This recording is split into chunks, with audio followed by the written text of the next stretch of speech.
Hey, everybody. Welcome back and welcome me back. It's glad to have you all here. Sorry I'm late. I was over on Legal Mindset stream there for a few minutes. Yep. See, we already talked about being called late and gay. So you're late. You're late to calling me late and gay. We were talking about that already. So good morning, good evening, good afternoon, wherever you are in the world and whatever you're doing. I am Legal Vices, and I am happy to be back from my vacation. It was a long 2 weeks. It was a long, fun 2 weeks, but it was still 2 weeks. It's great to have you here. We got to meet a few people while I was there. Some friends from law school. I don't know if you remember, I did a stream with Danny On, who is running for Salt Lake County District Attorney in Utah. We hung out with her husband for a while. Right here in our very own chat now, Swan Lake Lady. She's from the town just over the hill from me, and met up with her in a restaurant, classic Peach City restaurant. It's this old diner that has been in Brigham City, Utah for 87 years, I believe. That is a hell of a good place. So it was great to meet people, great to see things. Hung out and did a lot. I shot some video during the 2 weeks I was on vacation. And so I'm kind of compiling that. And whenever I get it compiled, then we'll do like a premiere stream here, but we'll do it live so we can chat while we watch some things from my vacation. And for those of you that are keeping score, a lot of people keep asking when my next Fuck It Friday video is, which is just a straight up grift night where you get to give me $50 per shot and see how wasted you can get me. It's a drunk stream is basically what it is. That will be Friday the 12th, Korea time. So it'd be like Friday morning in the States, Friday afternoon in England, and probably bumping just into Saturday morning in Australia. But yeah, so the next Fuck It Friday Drunk Grift stream will be on Friday the 12th. So save your shekels and your pennies and get ready to throw them at me. We'll see how that goes. It kind of went on. It was pretty off the hook last time we did that. As you can see, I haven't been to a barber in a while. Got to get all this shit trimmed up over the weekend. I just didn't have time. My plane landed and I got home to my house just after 11 o'clock last night. And then I was in the office at 9 o'clock this morning. So 10 hours after I got here, I was in the office. Didn't have time to trim myself up and make myself look pretty. So I'm kind of looking all wild and shaggy here. But that's it. And we know what today is. Today is Monday. It's the Maritime Law Monday. So we're going to take it a little bit easy today. We'll start out on kind of a bad note. And then we're going to do some hilarious stuff. And then we're going to do some not so hilarious stuff at the end. I'm happy to be back. I'm glad to be back. Can't wait to get into just back into the rhythm, the motion, going through it, kind of doing the grind. It's going to be fun. Off the top of my head, what's happening this week is there's several irons in the fire right now. Confirmed this Friday, again, Friday morning in the States, Friday afternoon in London, and Friday evening in Korea and Australia. Fair and Balanced. Farron will be over on my channel on Friday night where we're going to do our little conspiracy, ghost, paranormal stuff. We'll do that stream on Friday. Today's maritime law stuff. And I'm reaching out to Andrea Burkhart to try to get a time to talk about some of the Johnny Depp, the Johnny Depp release of documents that she orchestrated, so that we could all see what documents were. Gosh, it's so funny getting back into Korean speaking mode that I've totally shut out the English side of my brain. The documents that were unsealed. There we go. All right. Holy crap. We've already got 3 diamonds and henna. We've already got 3 of these. Thank you so much for your super chat. Way to start us off. Deeply, deeply appreciated. That is great of you to do that. You started the ball rolling. Alan Tempest jumped on with a lovely donation. Brisbane missed you, Jeff. Now my nights are back, and now my nights are gone because I'm spending them here with you. Not that anyone should ever say we're spending the night together, Alan, but you know what I mean. And we just got the most recent one from XComer ZZZ or ZZZ. Thank you so much. Welcome back, Chief. Well, welcome back to you too. Glad to have you all here. And while we're going through this, please do not forget to hit that like button and subscribe. We bled about 100 subscribers over the week. 2 weeks I was gone. I don't know how many of those were intentional. I'm bailing while I still can, or how many of you were cut off by YouTube. Again, YouTube seems to be going through this purge. So make sure you just check down there and make sure you're still subscribed. People are getting bumped by YouTube for whatever reason. YouTube bumps people. And if you haven't subscribed and you're here, please hit that subscribe button, and we'll be spending some decent time together. Like button is important. Hit that like button. Where are we at on likes right now? We are at 46 likes, and we've got 70 people here. So that's at least 30 of you that aren't doing your job. So get down there and hit that like button. YouTube loves it when we hit the like button. And also part of their gig, all part of the YouTube gig is to leave comments. So on your way out, come back later after we're off live and just leave a comment, whatever it is. Doesn't matter. YouTube doesn't care. I read all the comments. I don't get a chance to respond to most of them, but I definitely do read them, and I appreciate all of them. But the more comments there are, the more engagement YouTube sees, and the more they recommend the videos, and the faster and bigger and better we can grow. And finally, before we jump into this evening's festivities, the best way to get a hold of me is through these super chats. I am guaranteed to receive them and guaranteed to read them. I try to look at the chat as much as possible, but it's not always easy to do that whilst I'm doing everything. There's a lot of stuff going on in the background. So the best and surefire way to say something, ask a question, get something off your chest, whatever, is through the super chats. The only time I hardcore grift for those is on the Fuck It Friday drunk streams. Just letting you know that option is there. I don't expect it. I don't demand it, but I deeply, deeply appreciate anything you send my way. All right. We have W Chop says, thank you for the pipe tobacco recommendation on Twitter. Welcome back. Hey, yeah, that's great. Check out some of the pipe things from Four Noggins. They're a great group. Packaging is great. Everything arrives nice and neat. Oh, here we go again. Doral, thank you so much, puppers. Yeah, we love our little puppy dog. Welcome back, sir. Well, welcome back to you too. It's great to have you here. Looks like we've got the full contingent here. We've got North Georgia, South Carolina, Sydney, UK. We know we have Utah here. We've got a lot going on. Ha. Did you pick up any American slang over the 2 weeks you were gone? I didn't interact with many people. A brief rundown of the vacation did nothing the first 2 days. The next 3 days were spent in Las Vegas, where it was so fucking hot. It was 121 degrees Fahrenheit, which is about 51 degrees Celsius. It was blazing hot. It was atrociously hot. It was pretty much hotel room, swimming pool, hotel room, cigar lounge, hotel room, swimming pool, gone. And then 1 day rest back in Utah. Then we headed up to the mountains where I almost froze to death because it was freezing cold at night up in the top of the Rocky Mountains. Was up there for 3 nights, and then came back and hung out for a couple more nights. Had to buy my son a new car because he totaled his a little while ago. And then I came back. It was short. It was sweet. It was good and very, very relaxing. Like I said, I'm making a video of all of that now. We'll watch the video together at some point when I get it all compiled. And we got Maryland, Canada, Missouri, Los Angeles, Vermont, Texas. Got to have Texas in. Yep. And Germany. All right. Well, without further ado, I just about spilled my official Johnny Depp Megapint Legal Vices Pimp Cup, which is loaded with whiskey and Coke. I was going to say bourbon, but it's not bourbon. It's corn whiskey.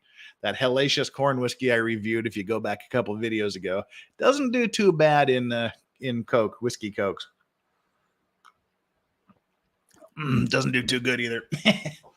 But today is Monday. It's Maritime Law Day, so we got to put on the Polish sea captain's hat, the Polish fisherman captain hat. Tweety Kid says, I used to live in the Rockies. The air was so pure. Yeah, the air is so pure, but it's also so thin. I grew up there my entire life, but because I live here at sea level, and then you go up to 6,000 feet, holy crap, you just can't breathe.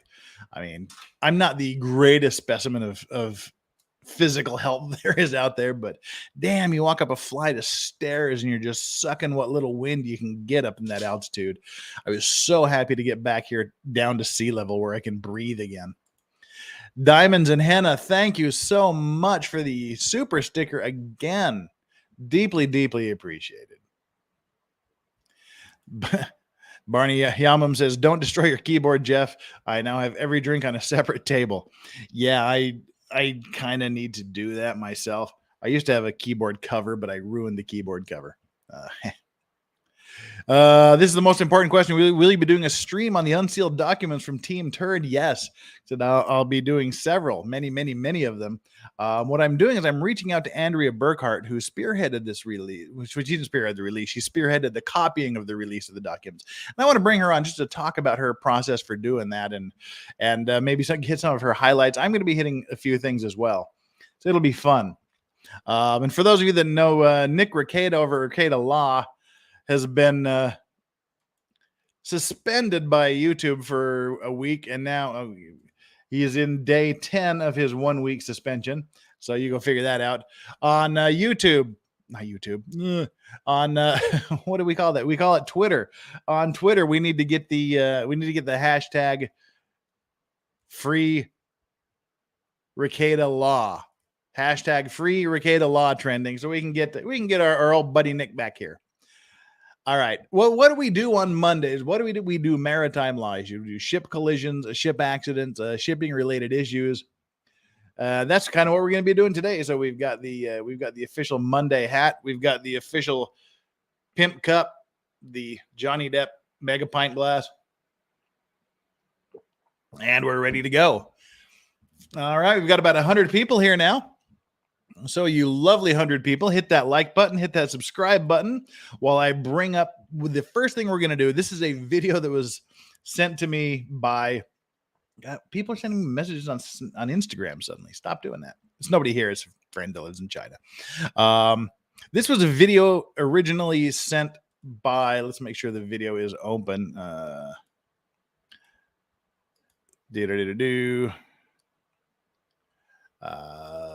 Nope, it's not open, so I have to go and open it here because I'm a tool. This was a video that was sent by a viewer a couple of weeks ago. It unfortunately ends with the death of the star of the video, but we don't see anything gruesome. It's just a rather unfortunate incident where apparently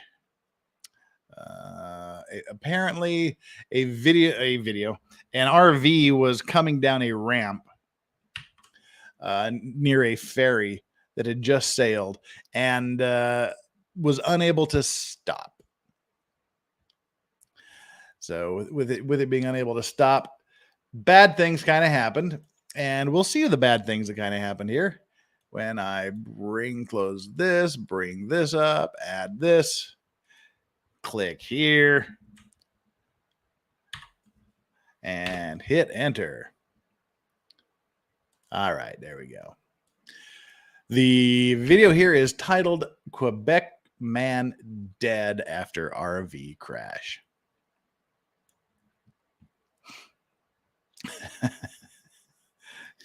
Yeah. Disinfection says, you're not a tool, just a boomer. We love you anyway. Whatever. All right. So we need to share this screen here. It gives a graphic content warning, but it's not really necessary. It's not that graphic. I mean, it's not good, especially if you're that dude, but hey, you know. Yeah, this guy did not make it. Again, there's nothing graphic, nothing gruesome here. It's just a series of unfortunate events. Warning, video contains disturbing images. Viewer discretion is advised.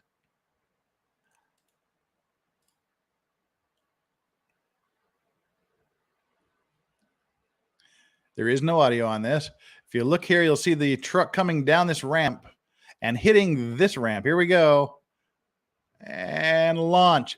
Boom. Yeah.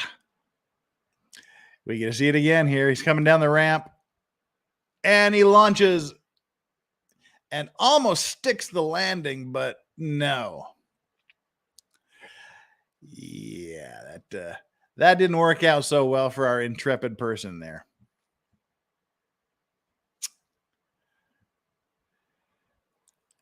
Ouch. So Banshee Frenzy says, I'm from Quebec. That guy was from Quebec too. He was killed, and his passenger, she was apparently very seriously injured. Yeah, see, that's Jay Vermillionaire says he didn't want to miss that boat. That's kind of what I thought. I thought, okay, maybe he was pissed that the boat had left, or he thought he could make it or something. But it turns out, apparently, from what the article said, that he was just unable to stop. But yep, he launched himself. And if there's anything that you want me to see or read or hear or know, please send me an email. The email is thelegalvices@gmail.com, or send me a DM on Twitter at thelegalvices at Twitter. So with that out of the way, let's get into the fun part of the day. The next thing that we're going to do is we're going to review a maritime or an admiralty judgment. Someone up here just a second ago, I saw this. Is maritime law the same as admiralty law? Essentially. I mean, yes, we'll say yes, they're the same. We call maritime and admiralty law, or admiralty and maritime law.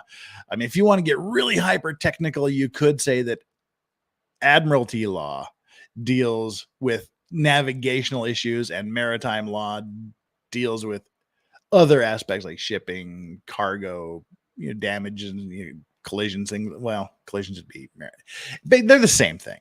Maritime and admiralty law are essentially the same thing. So we're going to be reviewing a judgment today. That doesn't sound like fun, but this judge issued an incredible judgment. Apparently this judge is known for being kind of a dick. And he was reportedly one of only a very, very, very few federal judge. Well, he's a state judge, I believe. He's a federal judge. He was on the federal bench. One of very, very, very few people that have been impeached as a federal judge. I think Kurt over at Uncivil Law previously mentioned there's been like 9 federal judges that have been impeached in history. And this guy happens to be one of them. It had nothing to do with this case. But yeah, he's a character. Let's bring this up and share this. This is one of the best written judgments I have ever seen in the entirety of my human existence on planet Earth. There's no way to overhype this. If you're worried I'm overhyping and overselling this video, there's no way to do that. The only thing to do, again, would be the toolbot that I am here. Because here's the deal. I had all of this stuff ready to go, and then Andrew over at Legal Mindset invited me, and then in a moment of panic, I was trying to hurry too quickly, and the only thing I succeeded in doing by hurrying too quickly was to close my browser with all of the prepared links opened. So I believe if once I pull this one up, I will have all of the windows open that I need to have open for the rest of the day. All right. I just have to reopen this one.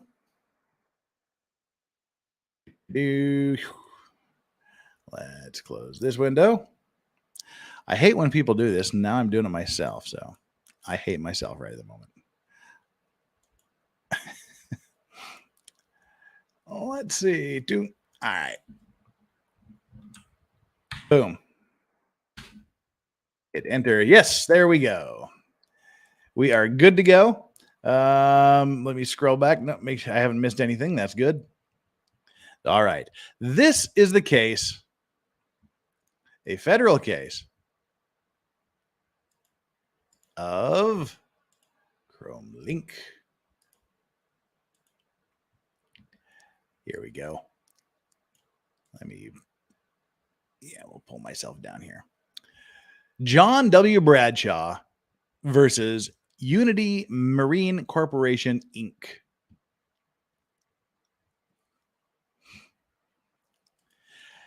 Yes, I know that, but I've also opened like 30,000 other windows since I had this one opened. So it's easier to do it this way. All right, so here we are. This is a federal case. 147 Federal Supplement, second edition, page 668 from 2001. It's a 21-year-old case. And this is in the University, United States District Court, Texas, Galveston Division. And the judge overhearing this case wrote this beautiful, beautiful opinion. Judge Kent, he granted a summary motion. So the defendants made a motion for summary judgment, which is the plaintiff, there's an argument that the plaintiff has not done enough to prove they even have a valid case. And it should be dismissed before it even goes any further in the trial process. And that was granted. That was granted. So the case was over and done with fairly early on in the proceedings. I don't know how, and this is the sad thing about this. I don't know what the background facts are. There's only a very, very limited amount of information given about the case. And I searched a little bit and couldn't come up with any additional details that weren't in the judgment. But it sounds really, really weird. So let's start with the order granting defendant's motion for a summary judgment, parentheses, to dismiss the plaintiff's case. Plaintiff brings this action for personal injuries sustained while working on board the MV Coronado. That's the name of the ship. It's MV stands for motor vessel. While working on board the motor vessel Coronado. Now, before the court is defendant Phillips Petroleum Company. Motion for summary judgment for the reasons set forth below. Defendant's motion is granted. Discussion. Okay, this is all we know of the facts. Plaintiff John W. Bradshaw claims he was working as a Jones Act seaman aboard the MV Coronado. Jones Act seaman, you don't really need to know what that means, but it basically means that under law, you can sue your employer if you're injured in state or federal court. So he claims he was a Jones Act seaman on board the MV Coronado on January 4th, 1999. The Coronado was not at sea on January 4, 1999, but instead sat docked at the Phillips facility in Freeport, Texas. Freeport, Texas is a huge chemical port for loading and offloading chemicals. Plaintiff alleges that he, quote, sustained injuries to his body in the course and scope of his employment. The injuries are said to have, quote, occurred as a proximate result of the unsafe and unseaworthy condition of the tugboat Coronado and its appurtenances while docked at the Phillips Freeport dock. So he's saying that the shitty condition of the tugboat and everything attached to it was the cause of his injury. Unfortunately, we don't know what that injury is, but he said that's what caused his injury. Plaintiff's first amended complaint, which added Phillips as a defendant, provides no further information. So we have the tugboat owner and we have Phillips Petroleum, who presumably owns the dock, as defendant.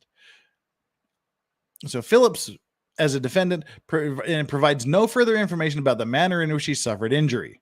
However, by way of his response to defendant's motion for summary judgment, plaintiff now avers that, quote, he was forced to climb on a piling or dolphin to leave the vessel at the time he was injured.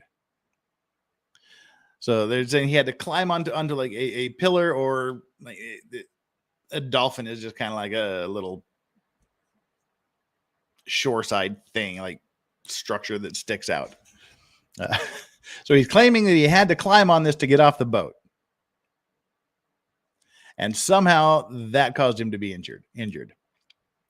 So he's trying to leave the vessel. He had to step on this piling, this pillar, or this dolphin to leave the vessel. Thus, in combination with plaintiff's complaint, He represents the totality of the information available to the court respecting the potential liability of defendant Phillips. So they're just saying that this is all we know about it. Flux says, not a fan of the chauffeur hat. This is not a chauffeur hat. It is a legitimate Polish fishing boat captain's hat. So there you go. Nana wore the same one. And at least you don't tell me I'm practicing witchcraft because of my tattoos. No, I'm telling you, you're practicing witchcraft because you cannot properly identify a Polish seaman's captain's hat. Anyway.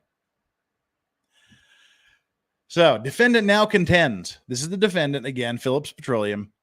Now contends in his motion for summary judgment that the Texas 2-year statute of limitations for personal injury claims bars this action. So again, in most maritime cases, in most maritime injury cases throughout the world, I mean, there's a few exceptions, but generally throughout the world, if you're injured in a maritime accident, you have 2 years to bring your claims.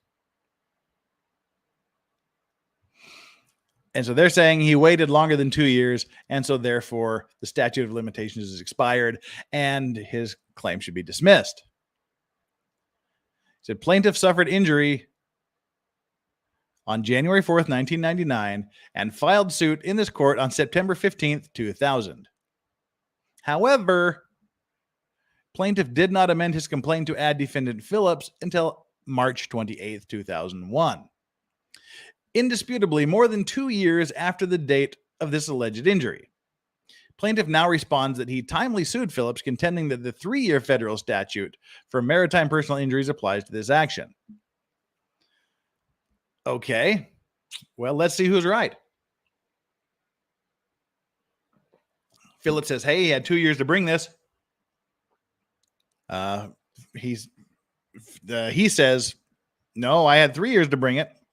Let's see who's correct. Flux, again, not a fan of the chauffeur hat. My nana wore the same one, but at least you don't tell me being a witch because I have tattoos. Again, please refer to the statement a few minutes ago.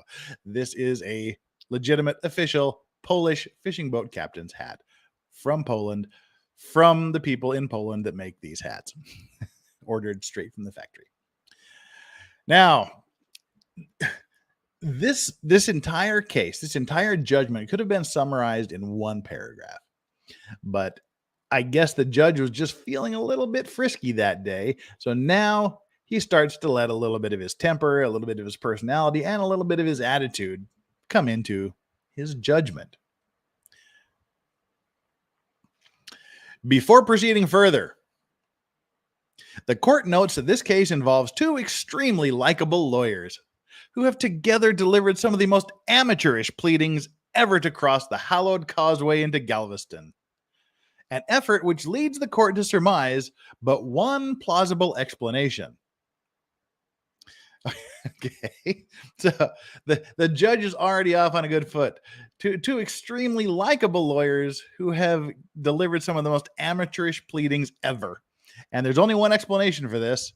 Both attorneys have obviously entered into a secret pact, complete with hats, handshakes, and cryptic words to draft their pleadings entirely in crayon on the backsides of gravy-stained paper placemats, in the hope that the court would be so charmed by their childlike efforts that their utter dearth of legal authorities in their briefings would go unnoticed. That is one of the strongest things I have ever read in my life. I love when judges go off the rails like this. That is a pretty epic comment.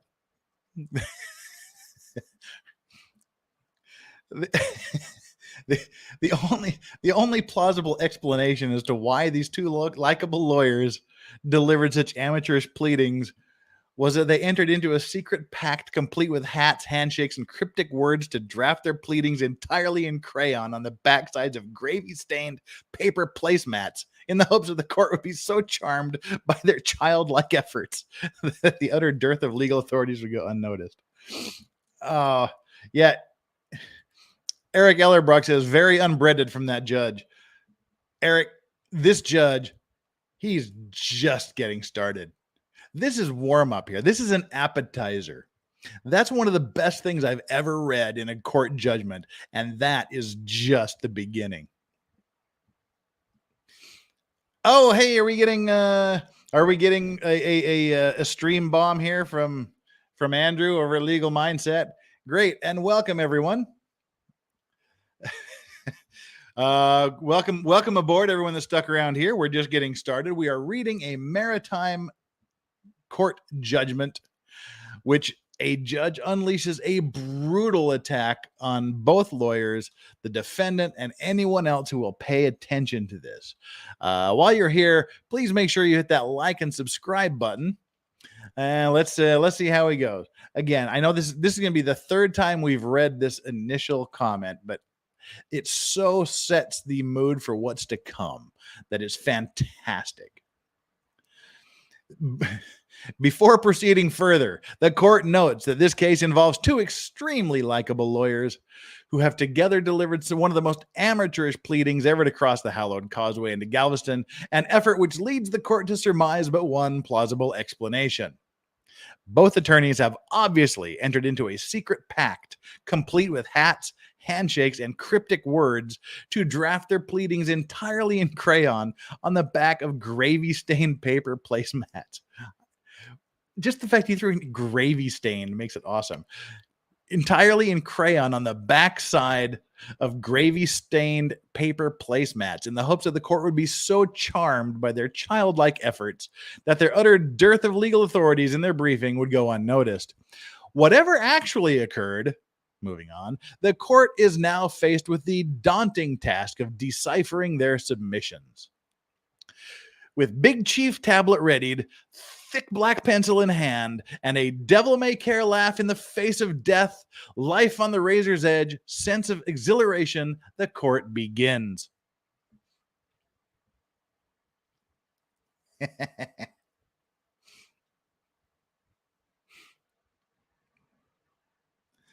What? What did I boomer? How did I boomer the raid? I acknowledge the raid. What do we do? Hey, what?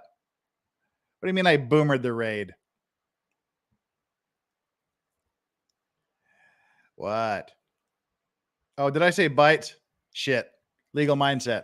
Did I say bites? Oh, crap.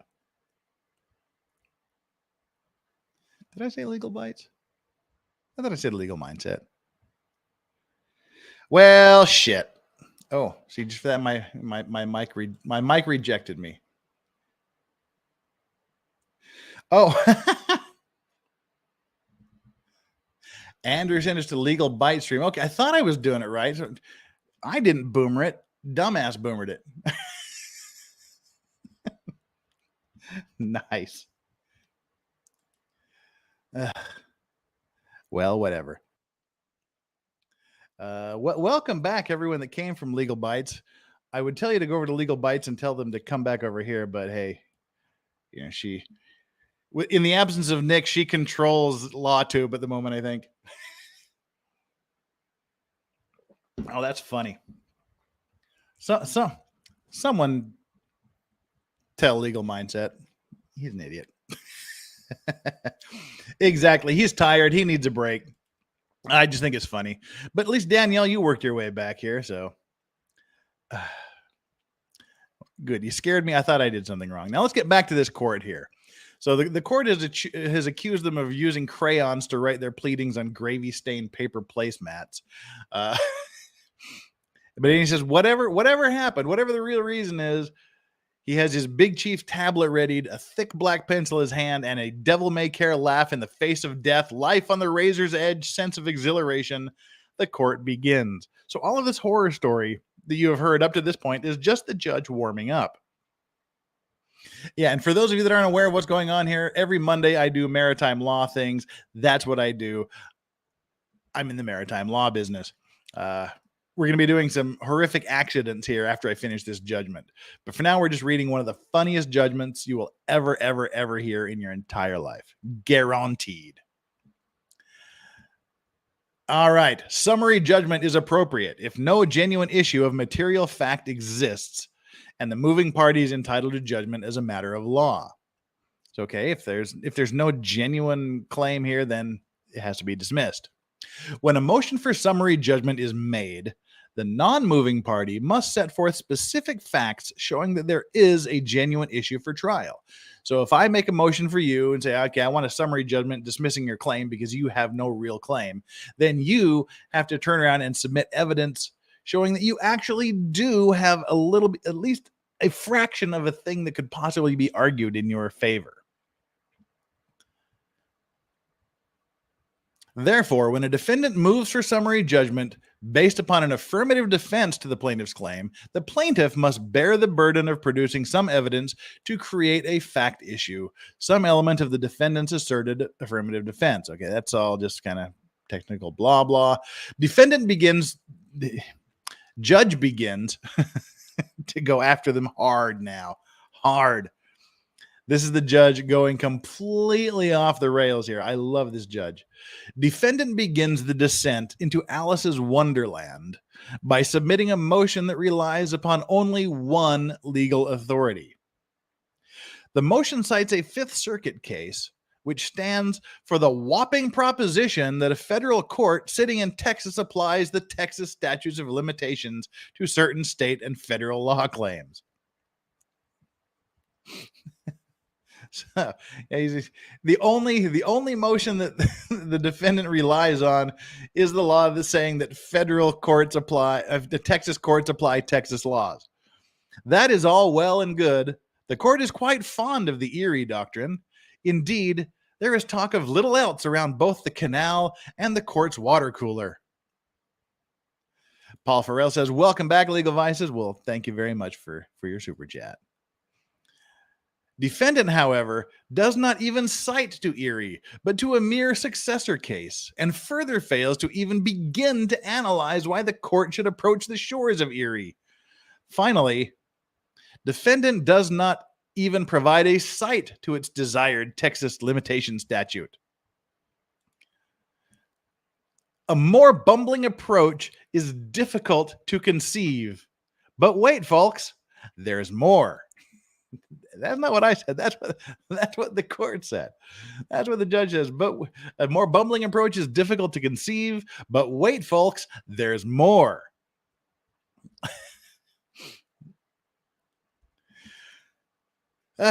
Plaintiff responds to this deft yet minimalist analytical wizardry with an equally gossamer wisp of an argument. Minimalist analytical wizardry with an equally gossamer wisp of an argument. Although plaintiff does at least cite the federal limitations provisions applicable to maritime tort claims, naturally, plaintiff also neglects to prove any analysis whatsoever of why his claim versus defendant Phillips is a maritime action. So the judge is ridiculing him for saying that the maritime statute of limitations should apply to his claim against Phillips, but they don't even explain why it's a maritime case. Oops. Naturally, plaintiff also neglects to provide any analysis whatsoever of why his claim versus defendant Phillips is a maritime action. Instead, plaintiff cites to a single case from the Fourth Circuit. Plaintiff citation, however, points to a non-existent volume of the Federal Reporter. The Federal Reporter is the case list. That's like where they report the federal cases. So, like if we look up here at the top, we see this is 147 Federal Supplement, second edition, page 668.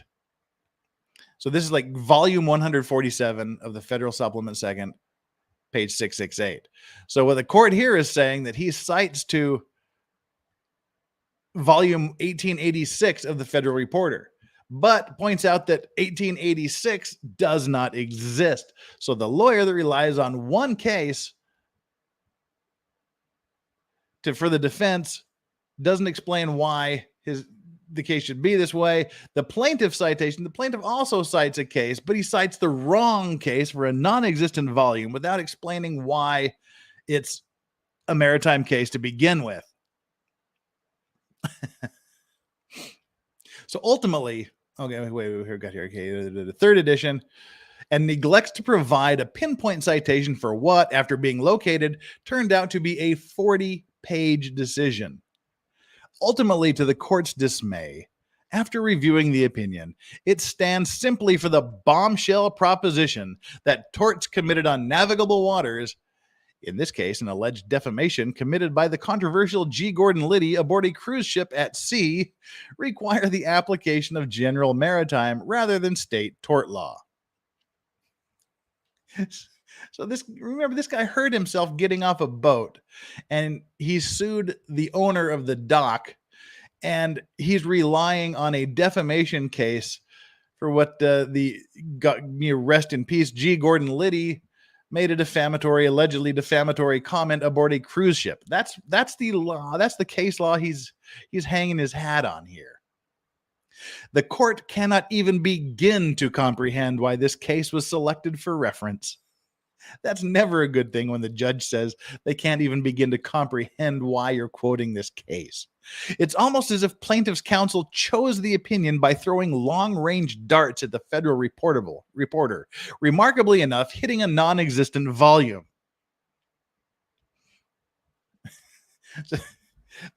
There's the judge saying that they probably chose this case by throwing darts from a distance at the federal reporter and hitting a non-existent volume. And though the court often gives great heed to dicta from the courts as far-flung as those of Manitoba, it finds this case unpersuasive. There is nothing in plaintiff's cited case about ingress or egress between a vessel and a dock. Although counsel must have been thinking that Mr. Liddy must have had both ingress and egress from the cruise ship at some docking facility before uttering his fateful words. Yikes. Further, as noted above, plaintiff has submitted a supplemental opposition to defendant's motion. The supplement is longer than plaintiff's purported response, cites more cases, several constituting binding authorities from either the Fifth Circuit or the Supreme Court, and actually includes attachments which purport to be evidence. However, this is all that can be said positively for plaintiff's supplement, which does nothing to explain why, on the facts of this case, plaintiff has an admiralty claim against Phillips, which probably makes some sense because plaintiff doesn't. Plaintiff seems to rely on the fact that he has pled Rule 9H and stated an admiralty claim versus the vessel and his employer to demonstrate that maritime law applies to Phillips, who is not a vessel owner nor an employer. This bootstrapping argument does not work. Plaintiff must properly invoke admiralty law versus each defendant discreetly. Despite the continued shortcomings of plaintiff's supplemental submission, the court commends plaintiff for his vastly improved choice of crayon brick red, is much easier on the eyes than goldenrod, and stands out much better amidst the mustard splotched about plaintiff's briefing.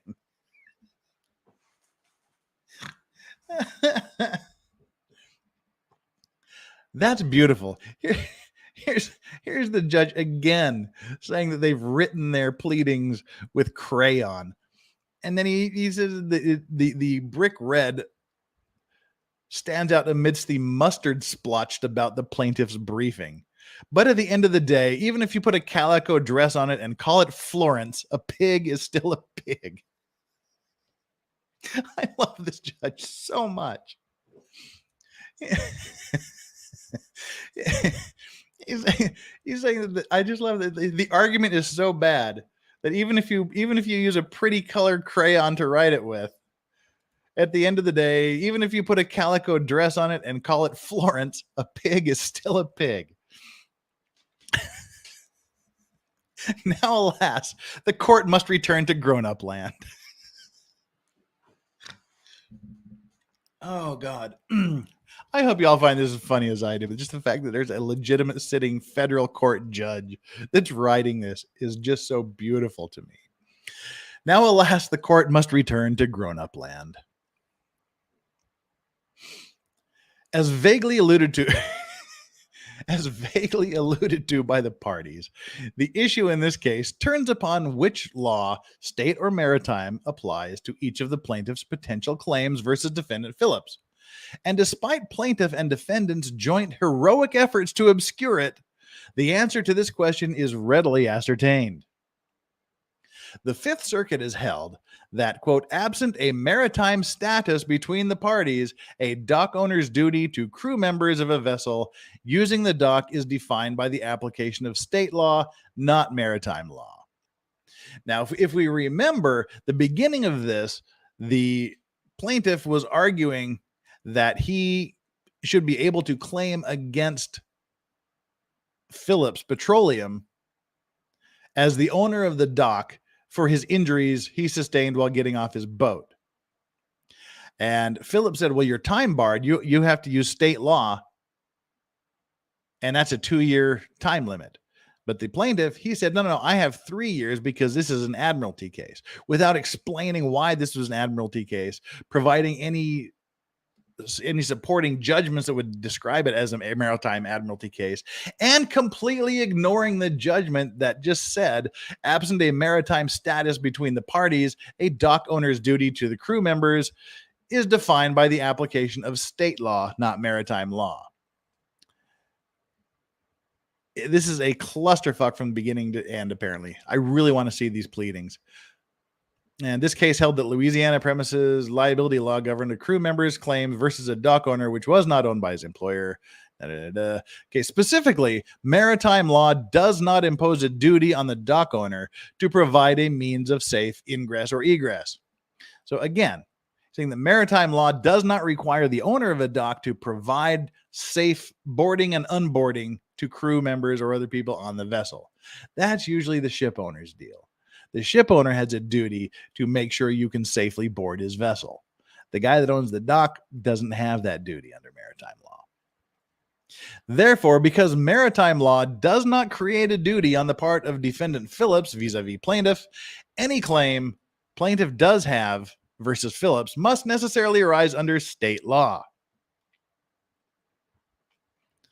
Now, the court, therefore, under Erie, applies the Texas statute of limitations. Texas has adopted a 2-year statute of limitations for personal injury cases. Plaintiff failed to file his action versus defendant Phillips within the 2-year time frame. Plaintiff has offered no justification, such as the discovery rule or other similar tolling doctrines, for this failure. So he clearly filed it more than 2 years after the accident occurred, and he didn't explain or give any justification for why it was late. Accordingly, plaintiff's claims versus defendant Phillips were not timely filed and are barred.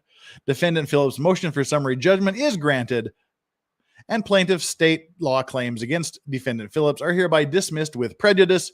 A final judgment reflecting such will be entered in due course. Dismissed with prejudice means he cannot bring the claims again. Conclusion. After this, again, we're not done yet with this decision.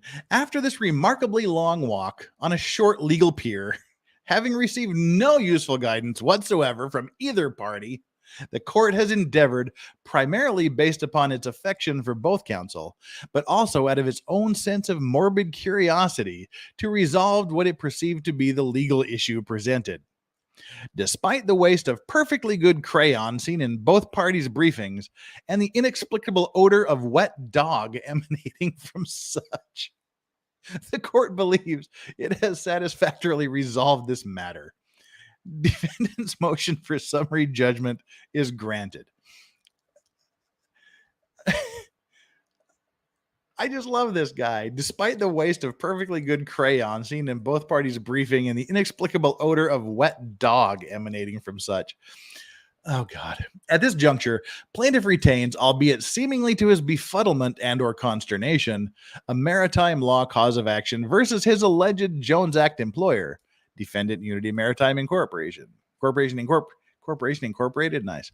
However, it is well known around these parts that Unity Marine's lawyer is equally likable and has been writing crisply in ink since the 2nd grade.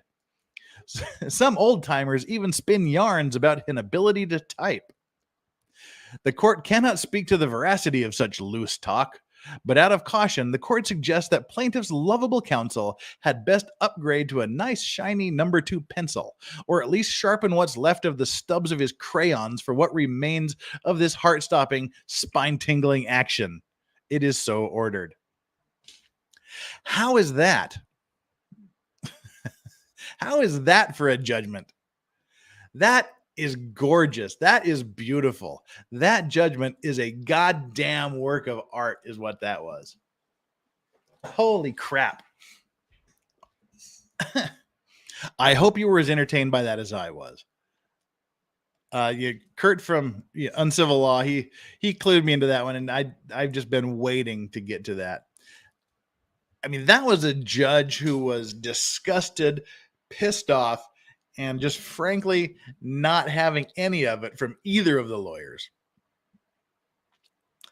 That was brutal. When you're told that you're writing your pleadings in crayon on the backs of gravy stained placemats, and your pleadings are smeared with mustard and smell like wet dogs. Yeah, that's not a good thing. Oh, yeah, that'd be nice. I'd love to hear that in Judge Borofsky's voice. That'd be great. All righty. Wow. So that's the end of our happy time. Oh, you just came in? You got to go back and rewatch the judgment we just summarized. That was great. All right. Well, how are we doing here so far? We've got 182 of us here and 152 likes. That's pretty good. Those of you that have stuck around here, hit that like button if you haven't already done so. That would be greatly appreciated. And if you haven't subscribed to the channel, please do. That would be great. Yeah, that'd be great. Now we're gonna get into a very, very serious issue. We've talked about it a little bit before, but I thought we'd kind of do a little bit of a deep dive today. When we've been doing our ship collision things, we've talked a lot about the tightness of the ropes that moor the vessel to the piers, and how they can snap, and the force with which they snap. And we're talking these ropes that are 10 inches in diameter. I mean, these are big effing ropes. And when they get tight and taut and snap, damage can ensue. I know I've told stories. I've told the story at least 2 times that I can recall, saying that I have seen the after effects of a line snapping and literally slicing someone in half, literally slicing someone's face off. And the most gruesome accident,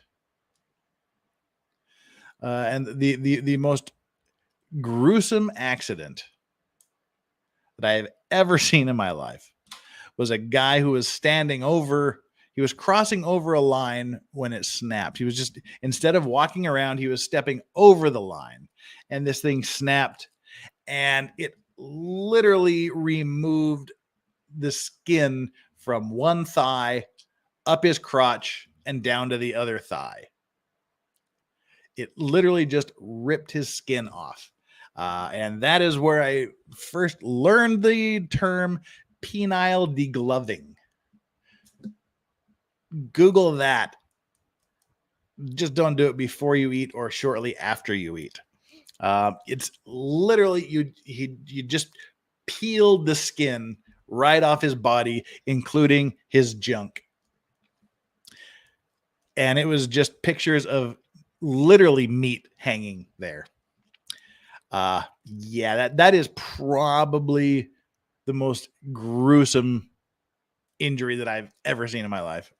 I mean, I've seen horrific people getting smashed by several ton objects and impaled on things, but just for the sheer factor, seeing some guy's crotch peeled.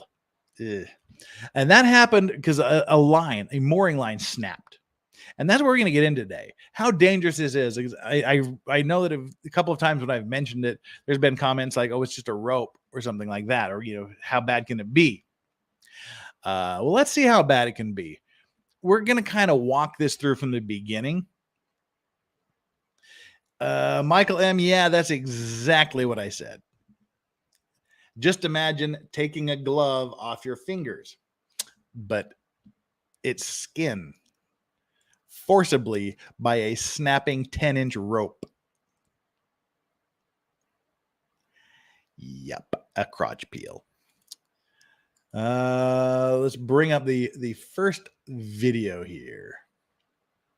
Which one is the first video?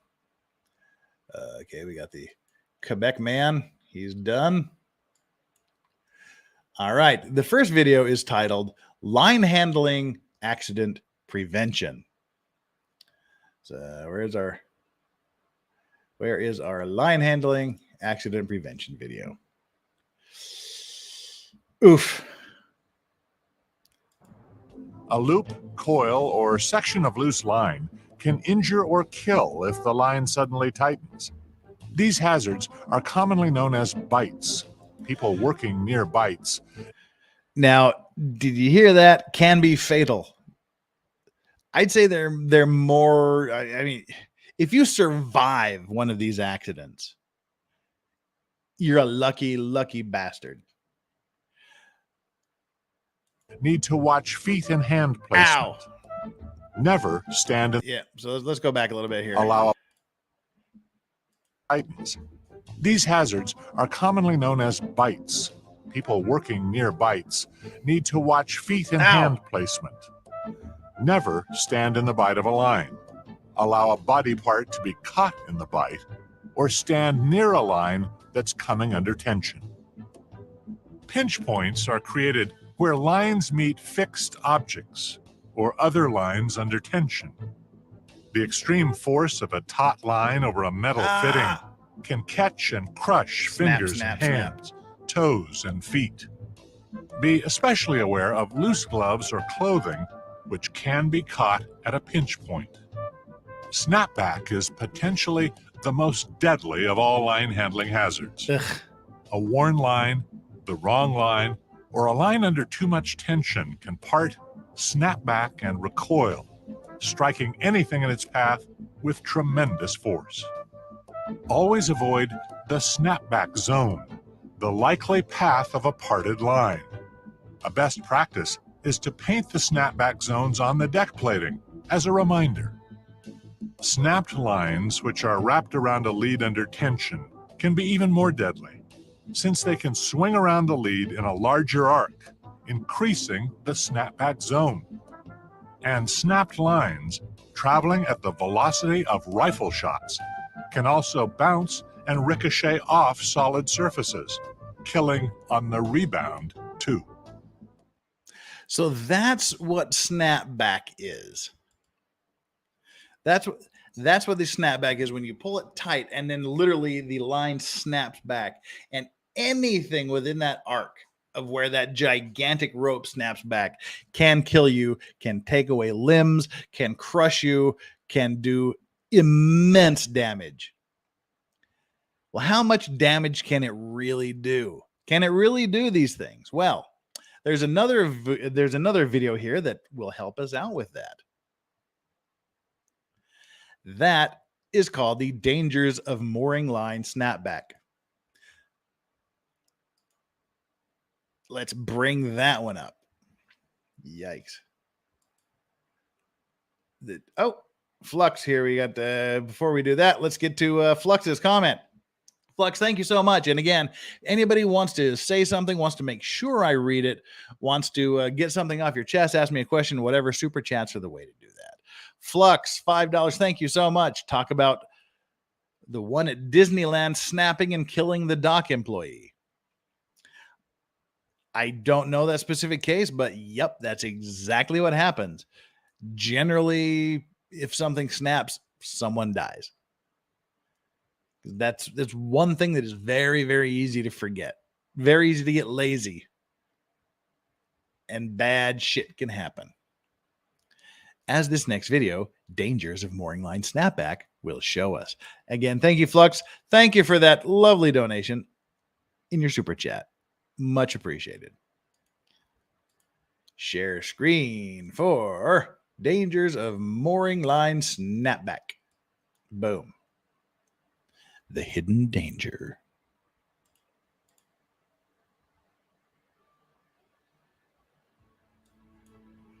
A typical mooring configuration. 64 millimeter mooring line, 85-ton braking load.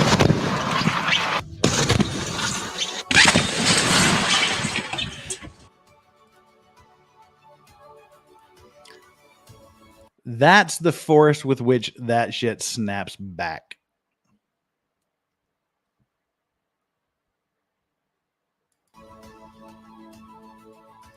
Well, Matthew here says, I'm still shook over that pilot that got his legs gumbied on the ladder. He got the lucky end of that stick. I mean, watch this mannequin here get snapbacked.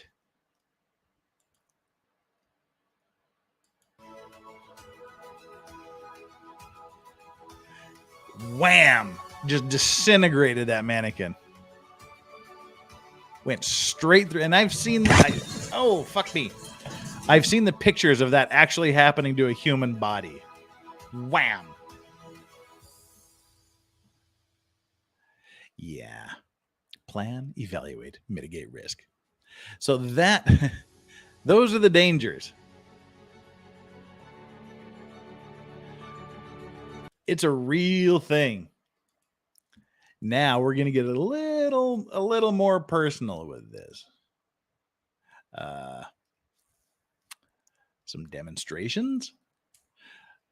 Again, these are animated. This is an animated demonstration as to what can happen. This video is titled Risk Involved When Unmooring Operation on Deck. Yeah, so you've seen the dummy. Now let's put it in a little more human perspective. And like and subscribe to Do you remember the film Battle? What have I just done? All right, let's go back. There we go. A variety of dangers lie in wait on deck. Here is an example. After all of the mooring ropes have been... Now, again, you can't be standing anywhere near where that rope is going to go. released and the ship is preparing for departure, the tagline set on the starboard bow becomes taut as the ship is pulled from its berth. What could be the causes of the accident? Did you notice any?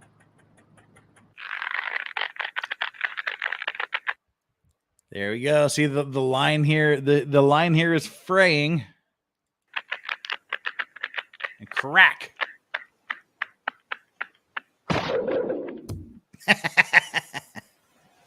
How's that for a graphic explanation? The victim suffered a serious injury when the tagline was severed. What was the real cause of the accident?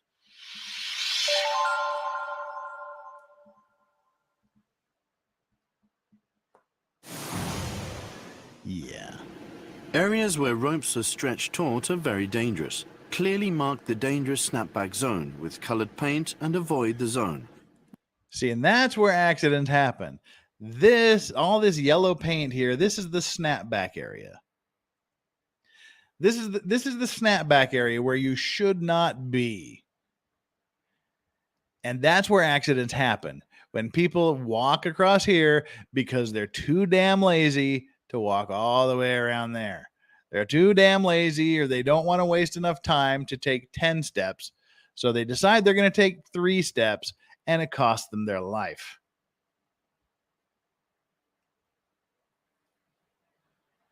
Always bearing in mind the risk that a rope may be severed.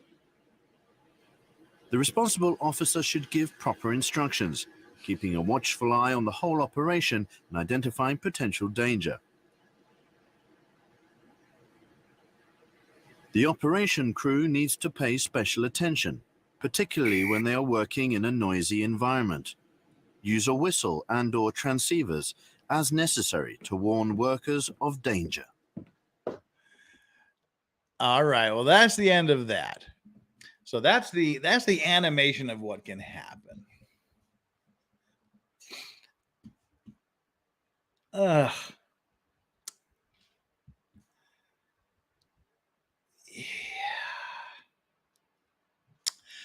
Well, we've gone through the safety. We've gone through the the field demonstrations, and we've gone through the animation. Now, in all seriousness, this next video, is it actually happening to someone?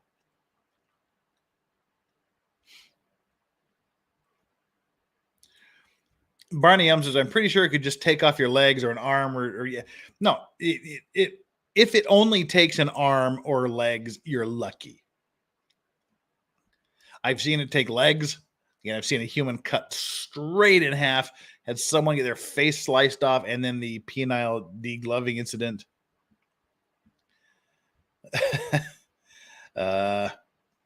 But now, all joking aside, this next video is an actual CCTV video of a snapback accident. And this is pretty freaking horrific here. This is an actual case of this happening. Where are we? Fatal accident occurred on board MSC vessel while mooring operation. Now, for this video, keep your eye on this guy here, because he's not going to be there for very long. Again, it just happens like that, and he's gone. I mean, like literally gone. And again, you notice this is a chain here. Someone asked, well, what about chains? Yeah, this is a giant steel chain here. This isn't a rope.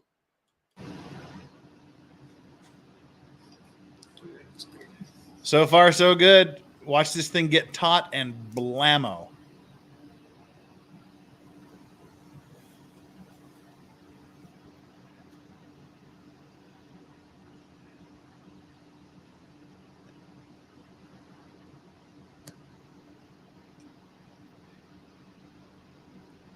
It's the tension, isn't it? You know it's going to happen. You just don't know when it's going to happen. And it's going to happen right about now. It goes taut when the rope comes in. Wham! Oh. Yeah.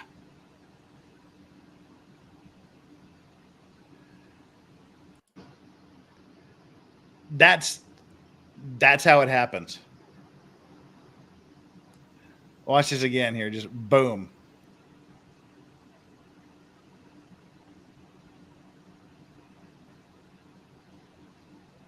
Done.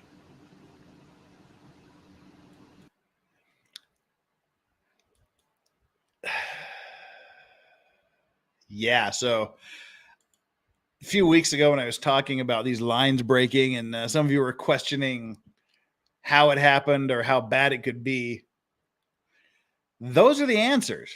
I mean, that's the answer of the damage. I mean, the lethality of that happening. And it's happening less and less. I haven't heard of a case happening for a long time, but it used to be fairly common. I mean, not happen every day, but with regularity. But I think generally things are getting a little bit safer. My Beavers unit, nobody is ignoring you. Wait, did you say something? Kim A said, oh my goodness, that is horrible. The line looked frayed AF. Is that negligence on behalf of the shipping company? I mean, could be, maybe could be, but it's an MSC. It's a military sea lift command vessel, which means the shipping company, the employer that owns the ship is the government. So yeah, you got to sue the gov. Ugh. Yeah, again, I wasn't joking a few weeks ago when I said that just a line can literally cut someone in half. So that's our nice. Attorney Tom would have survived. That was right over his head. He would have been safe.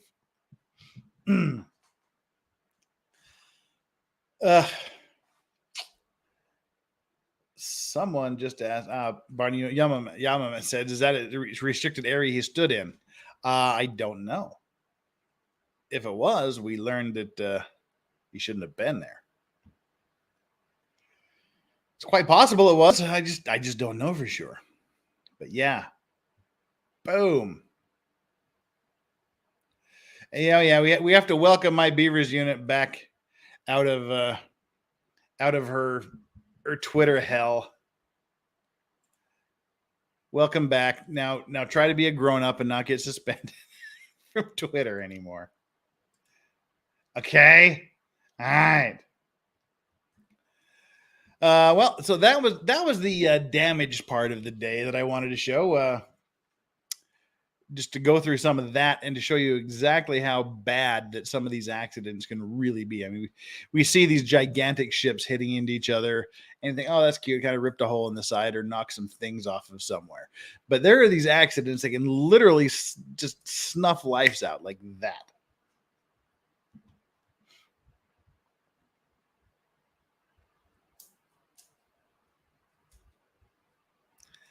Yeah, Stabby McStabwood. Nick got yeeted because he watched some dude. Yeah, that was a little more graphic. Yeah, you do have to be careful. And that's Michael M. The area he was standing in didn't seem to be painted special like in the warning videos. Does that present company liability? You just have to look at the ship to be sure and see what's going on there. Just watching the video, can't really tell. Me T, 20 years in the Navy, the triangle of death is real and beat into our heads every mooring operation or anytime tensioned lines or cables are involved. Yep. Ugh. Well, yeah, that was the business end of the day. Do we want to watch some videos of stupid people doing stupid things and winning stupid prizes? I think we kind of need to do that to sort of cleanse the palate a little bit.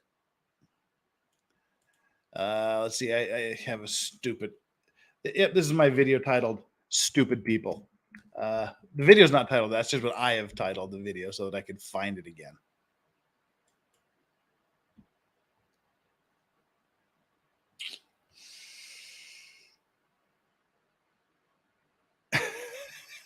Well, active self-defense guy mainly consists of people getting.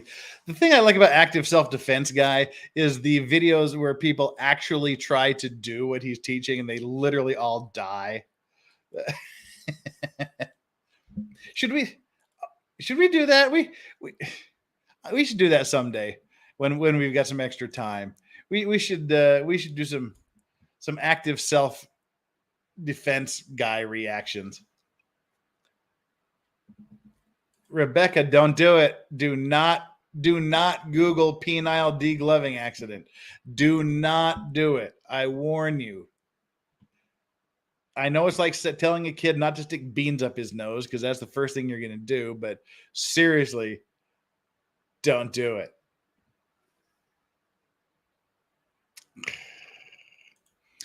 All right, let's watch a video of stupid people doing stupid things to sort of cleanse our palate from that really, really, really awful situation. Yeah. Let's see. Bring it on over here. Copy, paste. I just love these small things. The big ship collisions are fun from a legal perspective, but these other water disasters where it's just people being dumb shits. Yeah, karma. I like seeing karma. Mimi says I'm late, and the first thing I hear is penile degloving. Yep.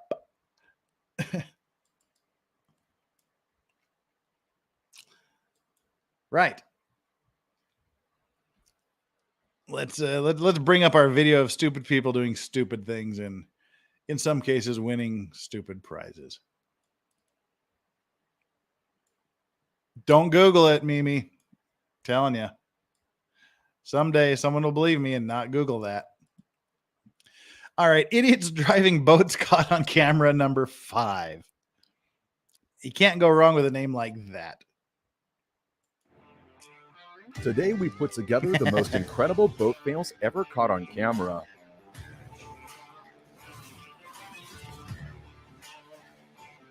Watch to the end and you'll be amazed. Oh! But first, like and subscribe.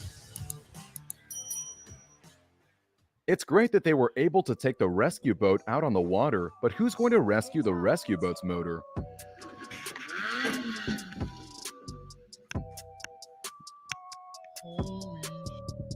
While trying to get onto a that would suck. You're in the need of rescue.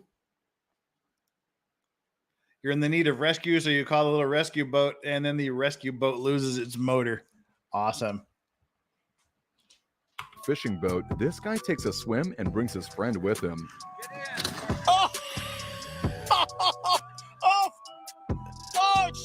Oh, geez, you gotta be careful. You don't get hit. You don't hit that propeller. This That'd ship- be gross. Oh, looks like we had a skip there. It looks like the original poster got the big ship smashing into the roadway there. Looks like he got that copyright claim, so he cut it out. This ship, Yep. when this tuber gets an unexpected companion, it becomes abundantly clear that the tube isn't big enough for the both of them. That's a grown man acting like a pussy when there's a fish in his little inflatable boat. Come on, man. That's lame. It's a little fish, you freak. Ugh. This is an adult man who's freaking out because there's a little fish in there.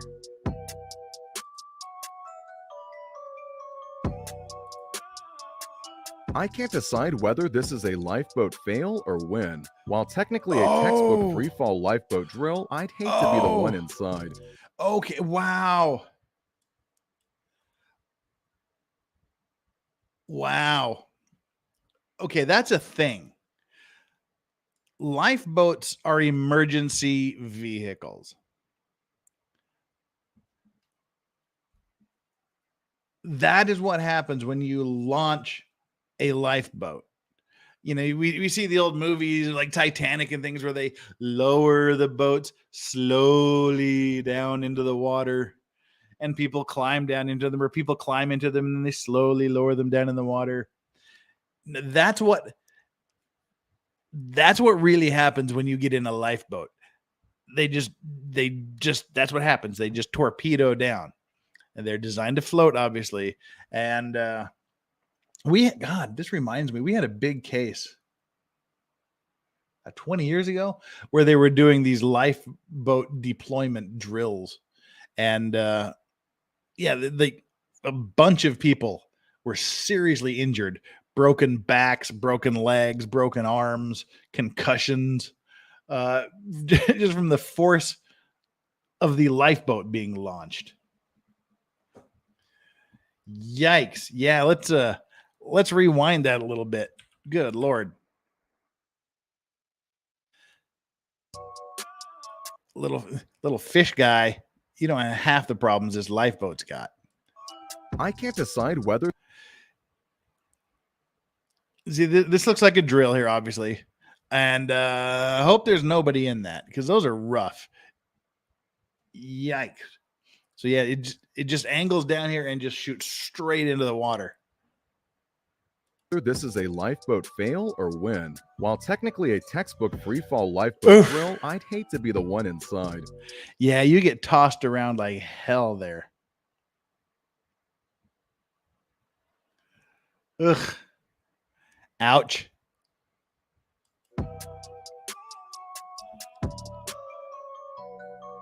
I mean, this isn't really a boat, but then again, no one told this guy that. Okay. These people mystify me. Oh, you're not going to make it, pal. Now your dad's While going to trying to grab a rope. rope, this guy gets roped into a swim instead. If you don't plan to leave late, you fell in the water, dude. Fell in the water, dude. A large boat on a trailer towed by a truck towed no. by a front loader meets a small incline. No. That's money right there. Youch. Ugh. That doesn't look like a cheap boat. Hey, everybody loves Cthulhu. Everybody better goddamn well love Cthulhu. And if I have anything to say about this, there's going to be in the background a very large Cthulhu painting hanging by this time tomorrow. Here's some evil overlord bucks for your haunted stream with Farron. I hope everyone got the chilly willies with those stories. And also, is it Jeff Geoff with a J or I am a Jeff. I am not a Geoff.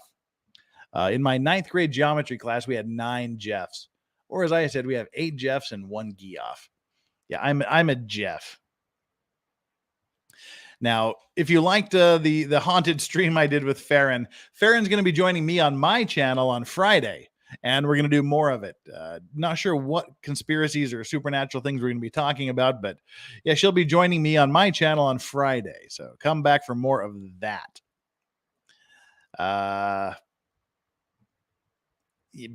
Back to this poor unfortunate accident here. That's a lot of money. And then a lot of money got broken. Oh, my Beavers unit, she's shilling the memberships here. Subscribe here. But now this is one thing. I want to do memberships. You give everybody your cute little, fancy schmancy little icons and things to use for chat.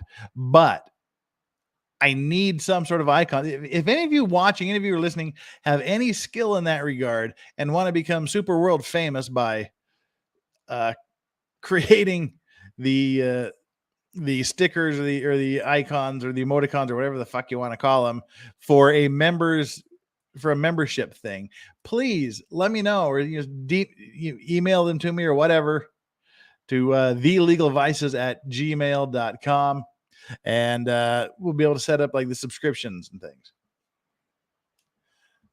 I have less than zero skill in doing anything like that.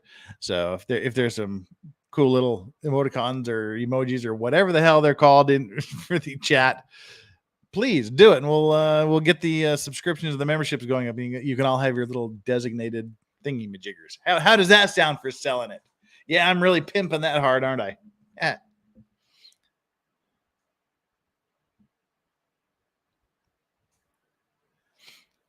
My Beavers unit says you should do a whiskey bottle, a cigar, a beard, and a motorcycle jacket. We need a pipe too.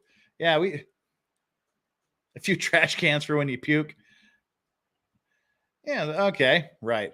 Well, let's look at some more people doing some more stupid shit. Oh, this looks so expensive. Ugh. This man just wanted to take his boat out for a spin, but it decided it was a submarine instead. That's gotta hurt. This guy is clearly an overachiever as he crashes not once but twice.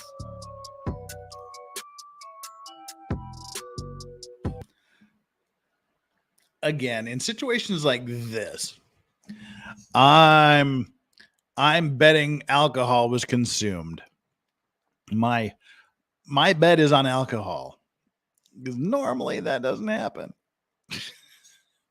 Yikes.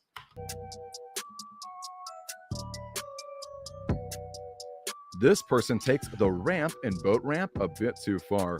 Okay, again, a little boat like that, little marina like that, those kind of speeds. Again, I'm guessing some sort of impairment was involved. Oh. Woo! Almost made it. Oh, that guy's lucky. Despite a little tug's best efforts, this ship seems destined to get up and... Oh, that big, beautiful Brazilian sailing ship. Oh, no. I love those big triple masted. Would this be a schooner? I don't know anything about like the masted ships. That looks like a big schooner, I get. Oh, man, that poor ship. Despite a little tug's best efforts, this ship seems destined to get up and personal with a pedestrian bridge. Oh.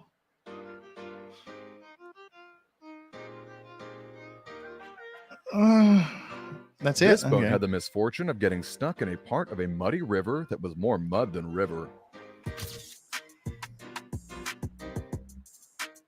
Oh, that'll gum up the works. I like the energy here, but the execution left something to be desired. Now, see, that's the thing. God bless these kayakers, and the White River rafters and things. That is like way cool how they can like flip themselves back upright. Like the worst thing in the world for me is to fall off my paddleboard, because by the time I fall off, I'm too exhausted to get back on again, and shit happens. But I love how like these kayakers, they can get upside down and flip themselves back upright. That is something cool. I've always liked that.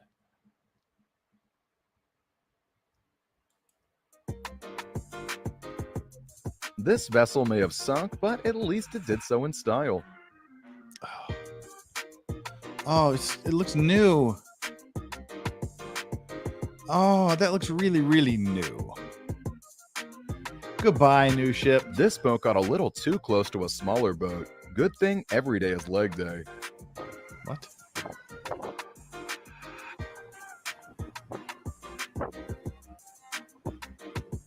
A yacht decided to speed up to No. make it under a closing drawbridge. Unfortunately, the marina is a no-wake zone. Oops. This is why. A no wake zone, that means you have to go slow enough so that you don't create waves from your boat, basically, to prevent things like this. This ship lost control and crashed directly into a riverside road, causing havoc. Oh, that's on the Bund in Shanghai. I'm honestly impressed this clown car of a boat made it as far as it did. A little bit overloaded there. Backward, forward, doesn't matter. Where there's a will and a beer, there's a way for this person to crash his boat into other boats. Alright, somebody needs to get this idiot off the boat. Choppy water and a somewhat Choppy water and a fast boat. These are my favorite videos with people just being blasted or flipping off the boat. These are my favorite ones. Choppy waters, high speed. questionable decision to stand gave this man the opportunity to cool off into the blue ocean water. Bye. Oh, that was undramatic. With great effort, determination, and one final push, this kayaker achieves absolutely nothing.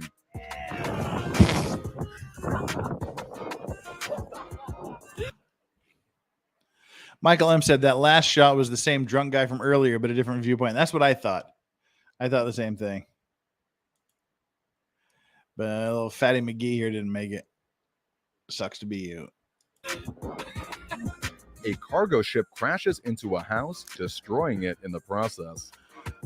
Well, of course it would destroy it. Ow.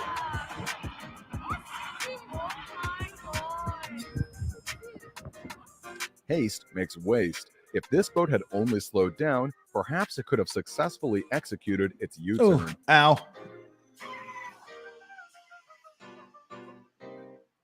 Wow, that was bad. Everything was going great for the passengers of this banana-shaped tube, until it decidedly wasn't anymore.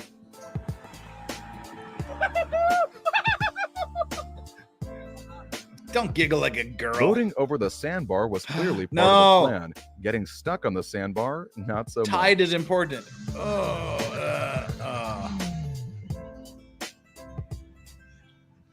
should have waited till high tide. That random kid better swim fast, because those canoers were not pleased with his little prank. Maybe third time's the charm for people successfully launching their kayak. Or maybe not.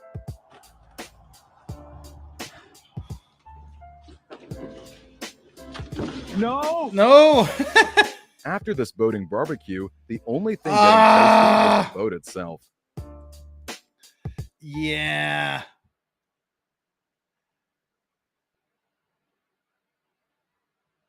Oops.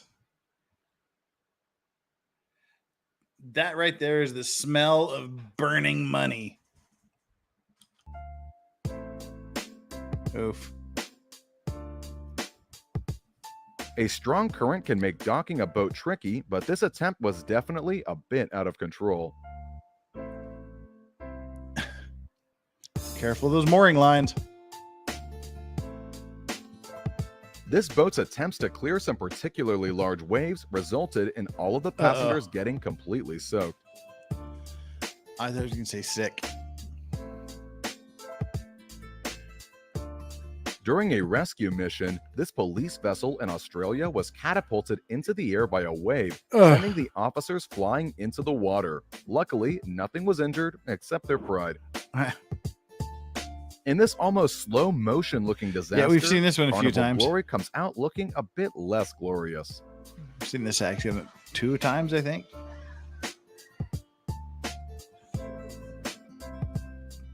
This sailboat collides with the bow of a tanker and manages to barely scrape by, only to immediately get its sail caught in the ship's anchor.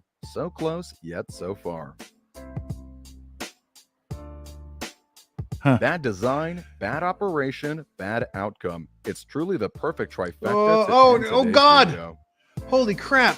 Looked like that engine went right over the top of him. Obviously it didn't because he's still there. So with that, we'll go ahead and wrap things up. If you enjoyed today's video, let us know in the comments below and consider checking out. Phew. Well, there was some videos of somebody doing something stupid. There was a few stupid people there. Yeah, so we did what I think to be very funny, and I hope you found that judgment funny that we did earlier in the day. To me, that was just brilliant. That was some of the best legal writing that I've ever seen from a judge on that case. And then we went through what can actually happen when you don't follow safety procedures and you get in the line of a mooring line snapback incident, and how fatal that can be. And then we tried to cleanse our palate a little bit by watching stupid people do stupid things. So that's kind of where we are. That's kind of the end of the day. And that's literally everything that I had wrapped up. Because again, I haven't even been back here in Korea for 24 hours, and jet lag is still a little bit, present. Let's see. And bringing up my schedule to see what we're going to be doing. Friday, we're going to be with Fair and Balanced. She's going to be over here. We're going to be doing some more conspiracy, ghost, alien, UFO, cryptozoology things, talking about some stuff. We'll be doing what I want to do for the rest of this week, and I'm not sure what order or if it'll actually happen that way. But what I want to do is I want to do a one day of Amber Heard and Johnny Depp, one day of Marilyn Manson and Evan Rachel Wood, and one day of Baldwin. One of you loyal followers submitted links to the OSHA, the Office of, what does OSHA stand for? I've been out of America so long. The Office of Safety and Health Administration, something like that. But they're the people in America that are in charge of safety for everything.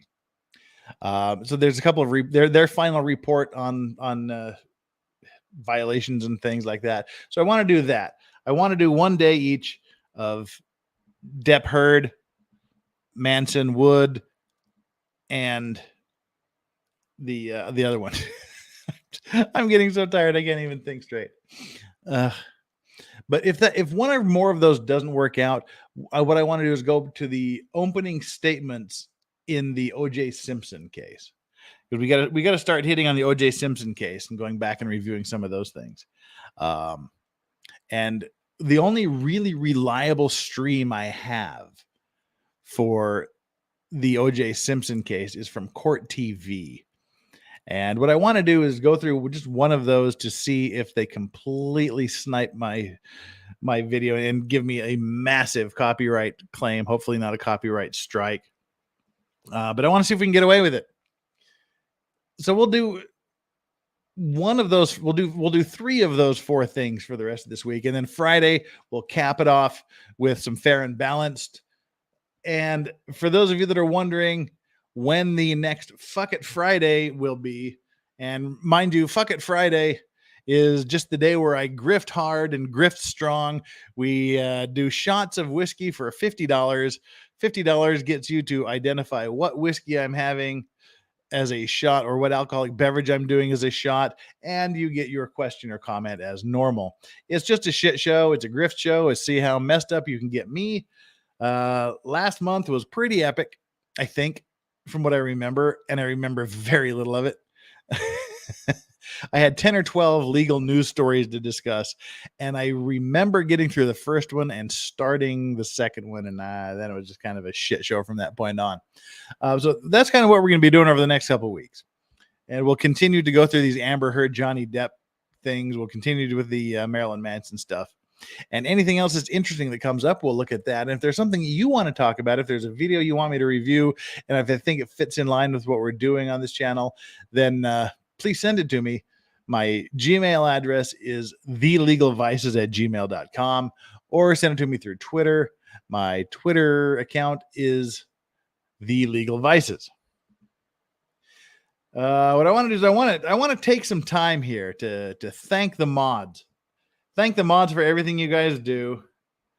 Thank you for everything, for being here, for taking time out of your day to join the chat, to talk with other people. And for those of you that are just here to chat and watch, thank you for being here. Thank you for being respectable. Again, there's a difference between being unbreaded and being a dick. You guys are very unbreaded. Very, very little drama happens in the channels. I deeply, deeply appreciate you guys for that.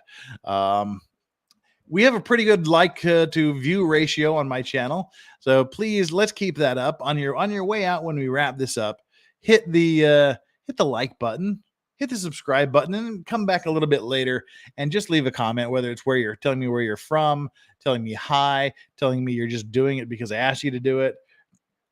You know, for whatever the reason, come back and leave a comment. That lets the YouTubes know that people are engaging with my content, and that helps us grow. Wow. It's been a fun couple of weeks on vacation. Again, I'm compiling some of the video I shot. We'll watch that together. And we'll kind of see how things go, see what we can do. What am I looking at here? I'm just kind of checking to make sure that I haven't missed anything.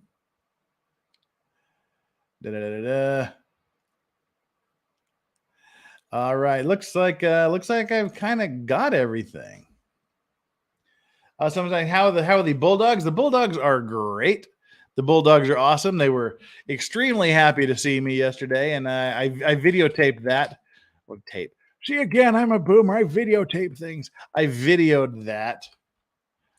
And that'll be the last segment of my vacation video is the dogs. The dogs reacting to me coming home. It was kind of fun. Pretty wild, actually. little more than I expected. My dogs are just kind of chill. They're like, "Oh, you're here.